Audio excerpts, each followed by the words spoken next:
No way, Paul! School district denies litter boxes for students identifying as furries. Hello, everybody. This is Venomous. This is from the New York Post, January 26, 2022. It's a load of kitty litter.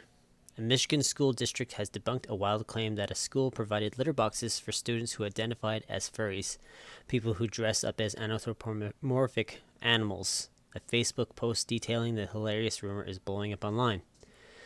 There is no truth whatsoever to this false statement accusation, wrote Michael E. Sharrow, the superintendent for Midland Public Schools near Detroit, which was accused of the bizarre concession at a December 20th board meeting. At the school sit-down, concerned parent Lisa Hansen said she was really disturbed after reportedly learning from a student that at least one of our schools is in our town, in one of the unisex bathrooms, a litter box for the kids that identify as cats. Isn't it bad enough that it's unisex bathrooms? I'm all for creativity and imagination, but when someone lives in a fantasy world and expects other people to go along with it, I have a problem with that, added Hansen, who defined furry as someone who identifies as a cat or dog or whatever. She also claims that the nefarious practice was part of a nationwide agenda being pushed within the education system. Footage of her spurious accusation was subsequently shared to Facebook Thursday by Michigan Republican Party co-chair Michonne Maddock, who wrote, "Parent heroes will take back our schools." Michonne Maddock, MM33. That same day, Sharrow took to Facebook to clarify that the rumor was in fact false. It is unconscionable that this afternoon I am sending this communication. However, our Midland PS stakeholders may be confused about a false message/accusation that has resurfaced this week and is gaining traction in the social media realm, he wrote. The boss added, "Let me be clear in this communication. There have never been litter boxes within MPS schools." Go figure, the social media criticism flew fast and furious. I just can't believe this is real, sputtered one incredulous commenter, while another wrote, "What's going on in this town?" Clearly, it was fake. Me and my 2 brain cells figured that out, scoffed one critic. Another gawker wondered how the litter box system would even work, writing logistically, "No public school has the budget to afford kitty litter for a small percentage of their community to use. Also, ask yourself, the last janitor you've met, would they scoop human feces out of a litter box?" There are an estimated 250,000 people in the U.S. who identify as furries, a subculture whose members enjoy dressing up in cartoonish animals, sometimes as a sexual fetish, but more often as a fun escape.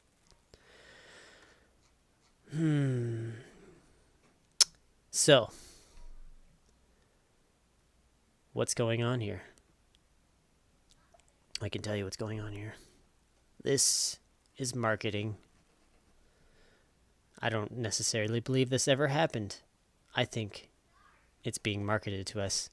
Now, why I think that is, I'll show you many reasons. Here. Yes, hi class. My cat class is here. Here's the Midland Public School Board meeting. This happened in December 21st, 2021. And we're going to play it here, right now. Hi, Lisa. Welcome. Hi. Merry Christmas. Merry Christmas to you. I have a speech prepared to read regarding the test to stay program and how unconstitutional it is, but I need to address something else. Exactly at the 33-minute mark. Let's continue. It's not just to you as the board, but to parents and grandparents and taxpayers in our community. Still wrapping my brain around this a little bit, but yesterday I heard something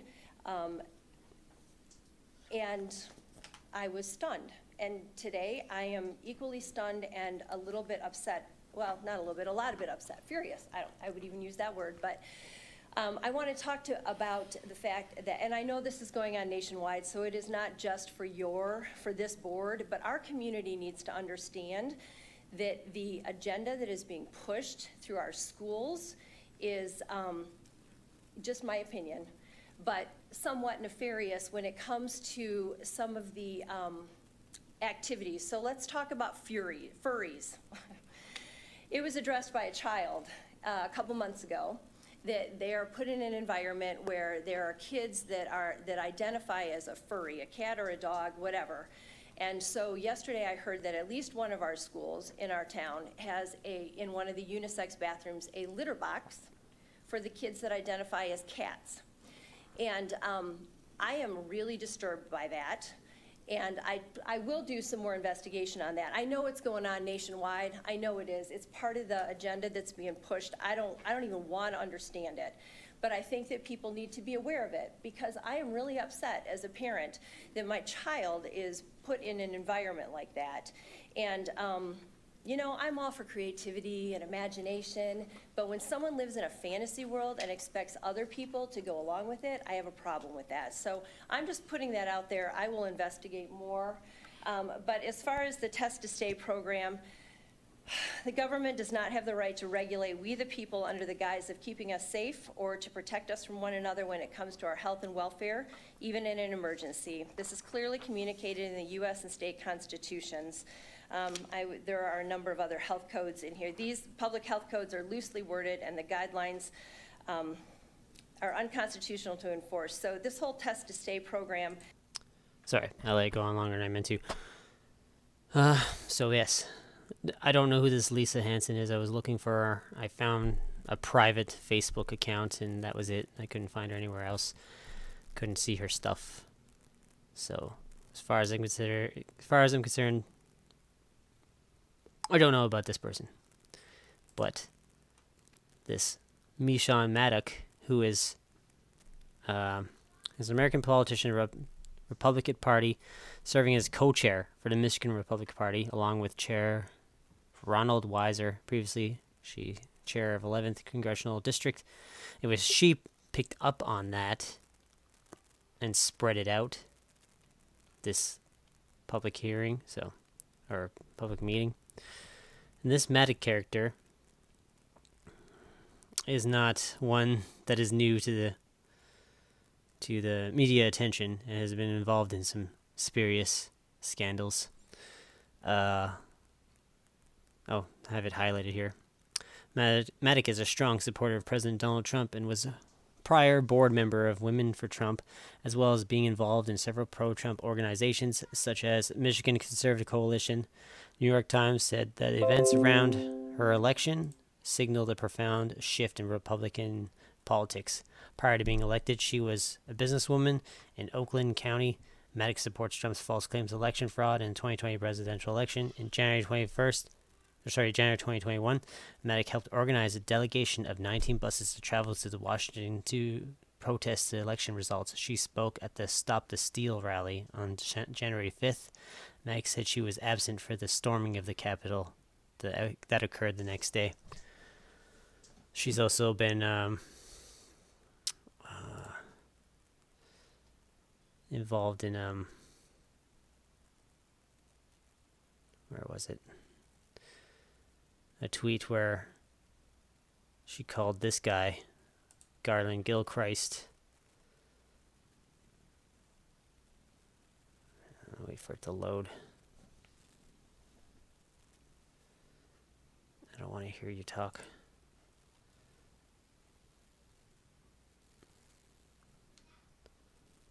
She called him a scary masked man because there was he put a tweet of a video and she retweeted it and made a comment about that. That was got some controversy.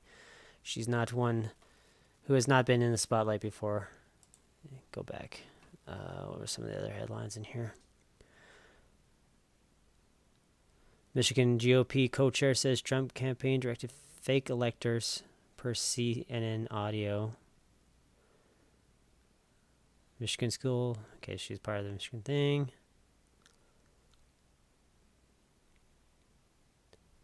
Michigan GOP lightning rod. Meshawn Maddock wounds her. Something. I don't know if Meshawn Maddock is racist or clueless, and the distinction doesn't really matter. There was another headline that caught my eye. We got the January 6th connection here. And what's happening right now in Canada? What are they also relating it to? January 6th is the trucker convoy heading to Ottawa. They want to relate that. Here's another connection in that way. But that's not even my point of this. There has been... And I applaud you. This guy's a turd. There has been... This was the meeting the month previous to that board meeting we just listened to at the 1:30. The 1:30-minute mark.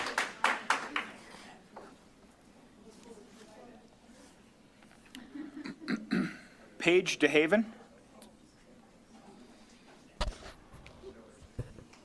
Good evening. Thank you for joining us. Thanks for having me. So my name's Paige DeHaven, and I'm an 8th grader at Northeast Middle School. And I'm confused as a student why kids are walking around acting like cats and dogs, or known as like a furry. Last week there was a girl walking around the building with a long cat tail attached to her waist and wearing a cat ears with little bells that jingled everywhere she went.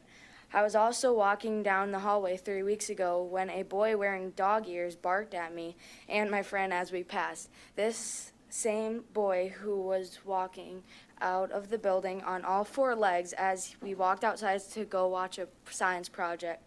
I don't understand why kids are acting so unhuman and not happy with themselves. These things just make me feel uncomfortable and so unnecessary as to why they're barking at me, and it's very distracting during school days. Thank you. So, that's legit, in my opinion. That I have no doubt things are happening like that now because of how much the furry culture has been pushed in the media. We have also another incident here. I'm going to put over here.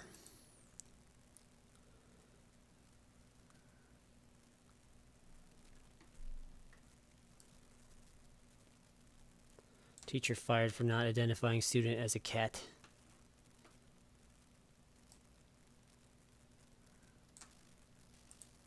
Okay. I've got to rant for a minute. Just when I thought school couldn't get any weirder, it did today. I'm a sub, and the most important thing we do is take roll so the school gets paid. So I'm looking at the seating chart as I'm going up and down the rows and marking who's here and who's not. I get to the 3rd row and I hear this meow. Excuse me? Excuse me? I start looking on the ground. Go to the 4th row, everything's good. Go to the 5th row, everybody's there. Then I hear meow. I'm like, okay, what's up with that? Who's doing it? And this little girl in the very front row says, you have to meow back at him. He identifies as a cat. Are you kidding me? I said, is there a litter box in here somewhere? My sarcasm self probably shouldn't have said that. He gets up and he storms out of the classroom. And I'm like, rough. And of course, the entire class is laughing. And I think, no problem, no foul. I go to the office. You ready for this? You check out. They said, we no longer need your services if you can't identify with all the children in the classroom. And you wonder why they don't have any subs. I told the lady, I said, I didn't know cats were considered people. I thought they were pets. Another school off my list. Okay.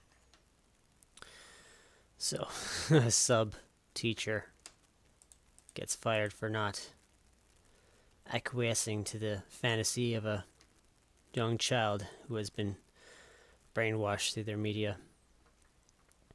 But this is not even what I'm talking about here. This is with the connection of this whole thing.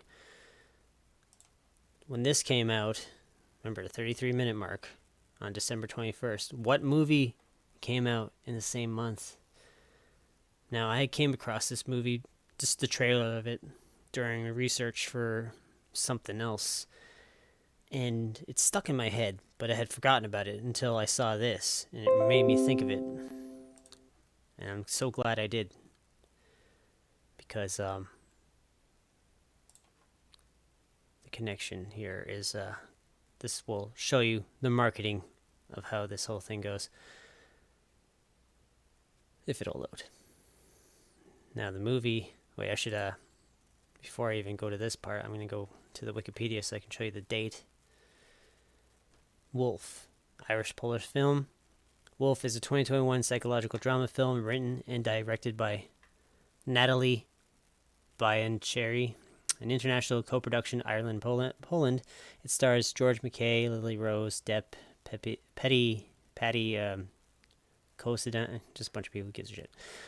Wolf has its world premiere at the 2021 Toronto International Film Festival on the 17th. That's a very significant number.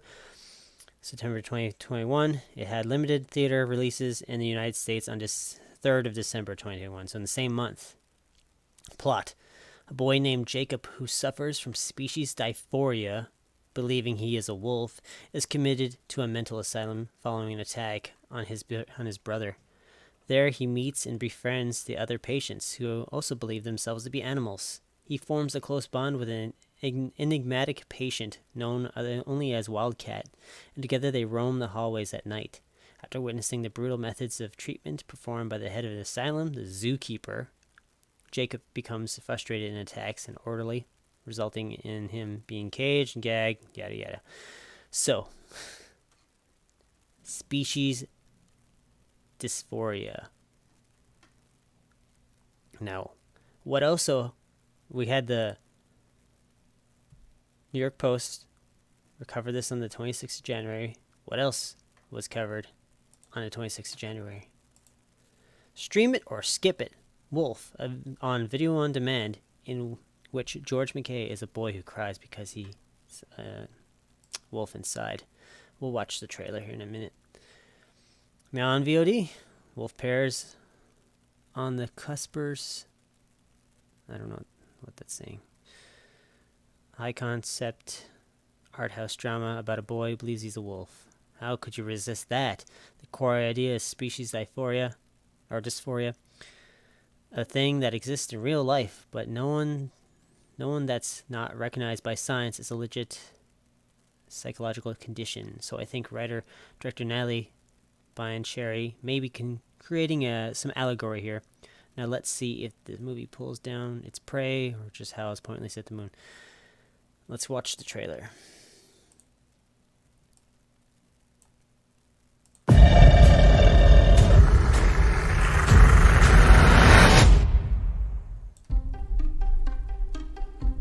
Once there was a place in the woods where they sent people who didn't fit into the real world. Welcome, Jacob. Species identity disorder can be cured so that a person who thinks them... Species identity disorder can be cured.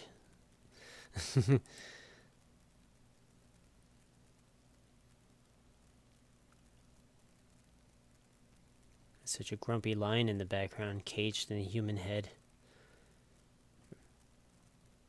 Wow, why is it taking so long? It's loaded.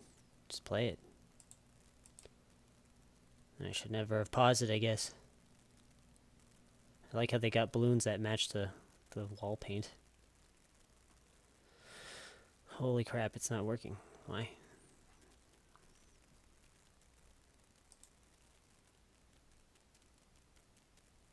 The internet's on. Alright, well it's unfortunate. We'll give it a second here. We'll read some more. So, the gist. Jacob runs around naked on all fours in the forest, sniffing things rolling on his back like a dog who just found something that smells tantalizingly horrible and really needs to bring some fresh garbage, raccoon shit, rotting detritus whiff into the house. His parents take him to a fancy inpatient facility for people like him, and I don't want to say it's a cuckoo's nest because that's probably insensitive. But then again, if a person thinks they're actual cuckoo, that's where they go. Ha ha ha ha. This is just going to give me the whole plot. Maybe it'll play now. ...themselves an animal can resume a happy, healthy, and rewarding life. I want to do it. It's the best thing for everyone. You're all going to end up wonderful human beings. They say the wolf and the wildcat are natural enemies. But they're wrong. How long have you been here? Since I can remember. We call him the zookeeper. Keep clear of him. Ever think of running away? Only one person ever did. I've always had this feeling, these instincts. Stop. You're gonna get us caught. I can't. It's a cruel, cruel world.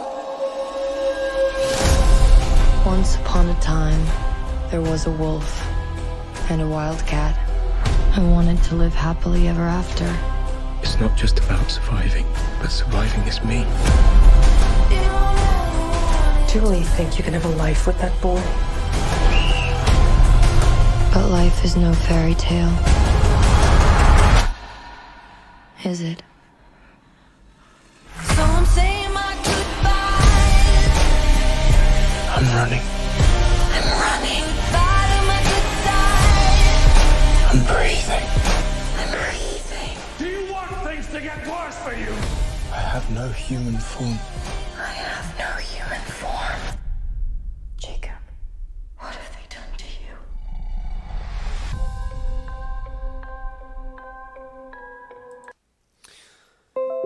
you? So, interesting coincidence, don't you think? We have a movie. It's about conversion therapy for the people who have species dysphoria. The next, gender dysphoria. This is the new thing that's going to sweep our society.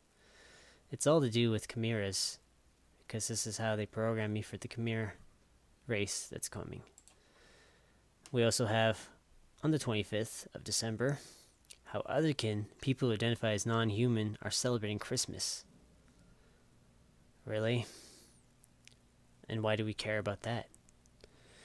At Christmas time, families and friends come together to celebrate the occasion. While it's great to gather with loved ones, their reunions can be somewhat fraught.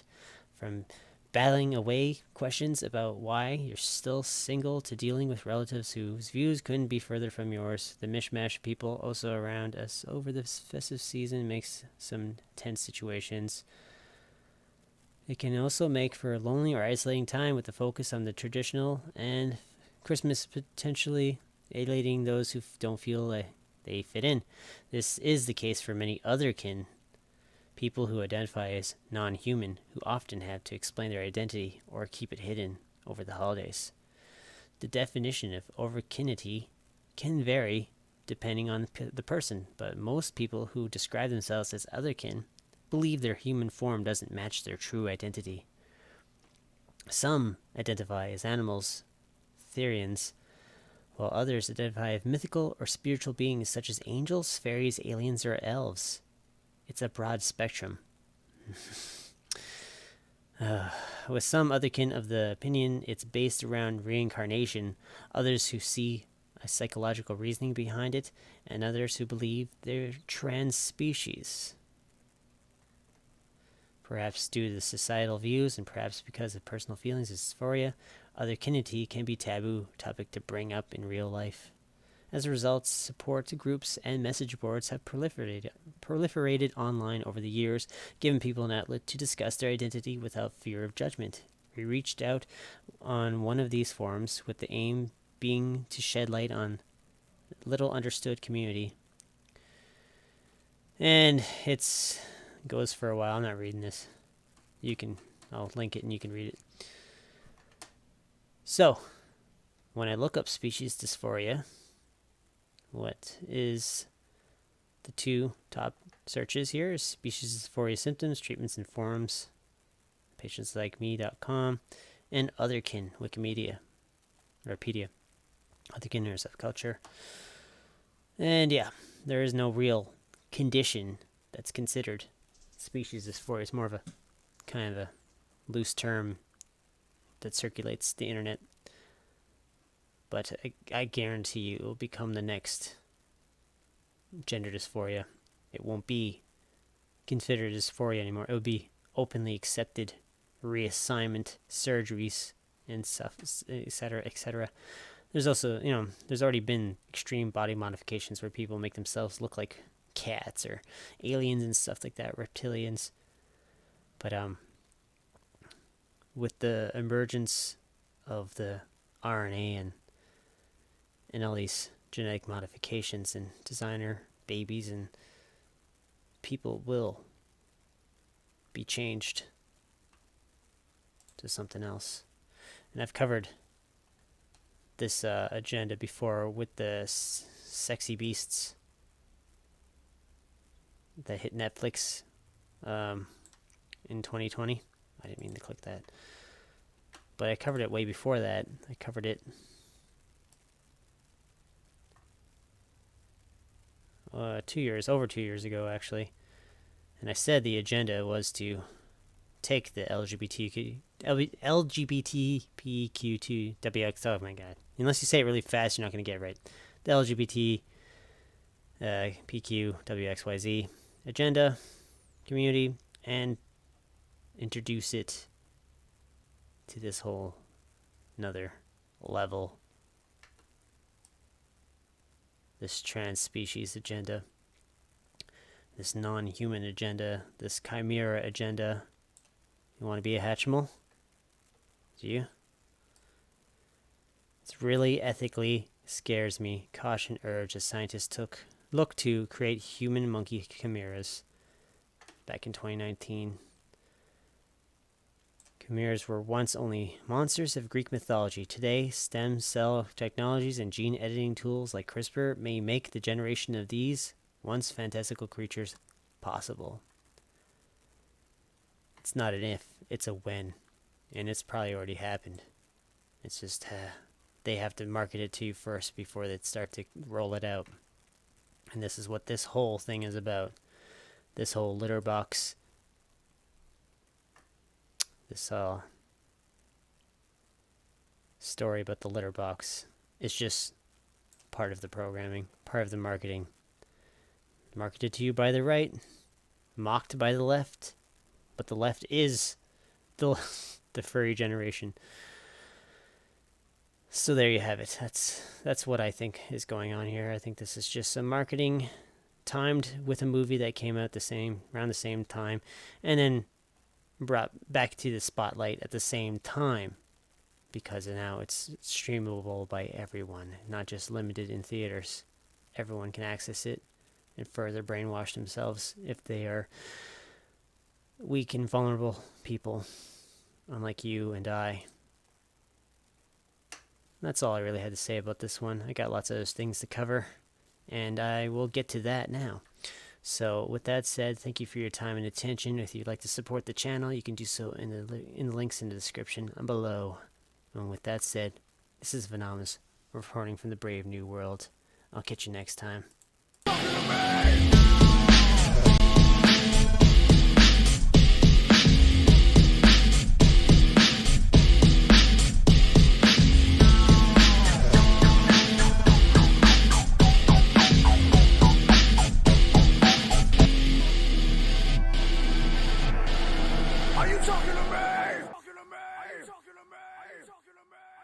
No